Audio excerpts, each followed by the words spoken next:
Okay, so my opponent basically consented that secondhand smoke is harmful to people, so there's no need to discuss that.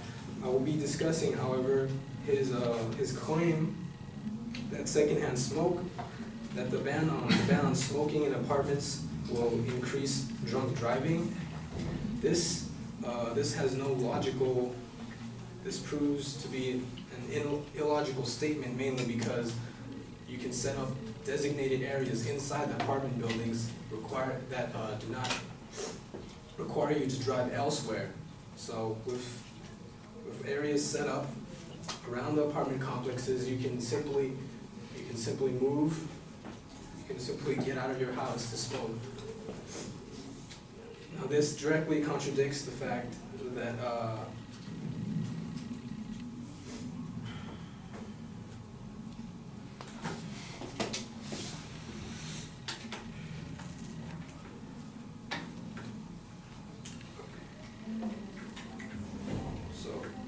that concludes the fact for that argument. Now he also brings up that ventilation can be covered to help reduce the amount of secondhand smoke exposure to other occupants in the multi-housing units. This, however, is not always feasible because secondhand smoke cannot completely be avoided.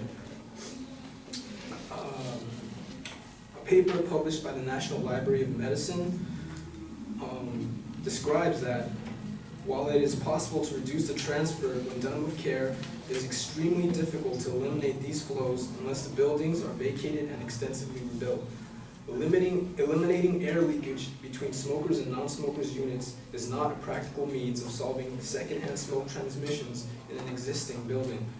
So, because of this, it has now been established that it is not entirely possible, and by doing so, and by trying to prevent the other occupants from exposure to secondhand smoke, it may add additional costs to the landlords and other occupants for renovations and safety precautions. Now, my opponent brings up that it might be a violation of a person's rights, and that a person should be able to do whatever they want within the privacy of their own home. However, this presents an issue. They may be able to do whatever they want in the privacy of their own home, but they should not be allowed to do so while also adversely affecting the health of others around them.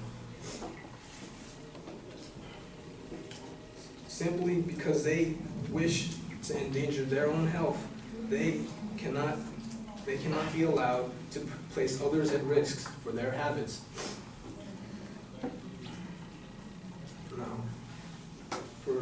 He also talks about the inconvenience that persons will face when having to move out of their homes. This, however, can be negated simply with newer technologies such as e-cigarettes. If you really have to smoke in your own home, an e-cigarette is a more cost-effective and safer approach to supporting your habits. Now, also, he brings up that it is inconvenient, but is convenience really more valued than the health of others around them?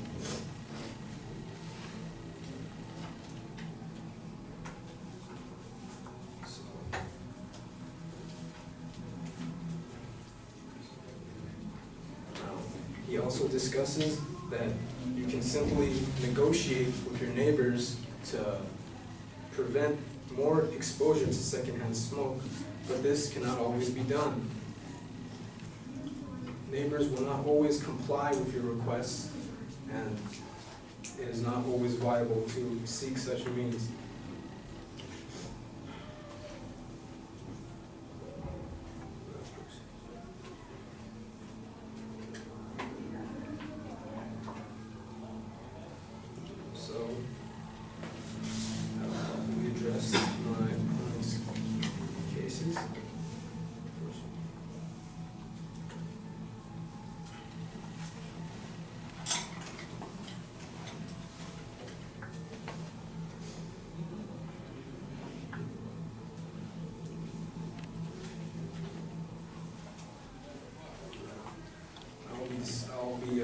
further discussing the implementation of such laws. Now, it may seem that this policy will be unviable and will not produce any positive effects, such as my opponent has stated, but this however can produce revenue for the city through the use of fines that can be applied to those caught smoking in smoke prohibited areas. With a simple information campaign such as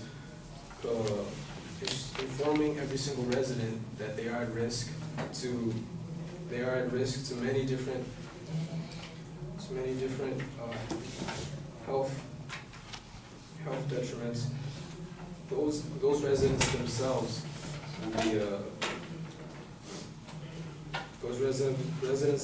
will find their own means to seek out help and enforcement of these policies because their health is at risk.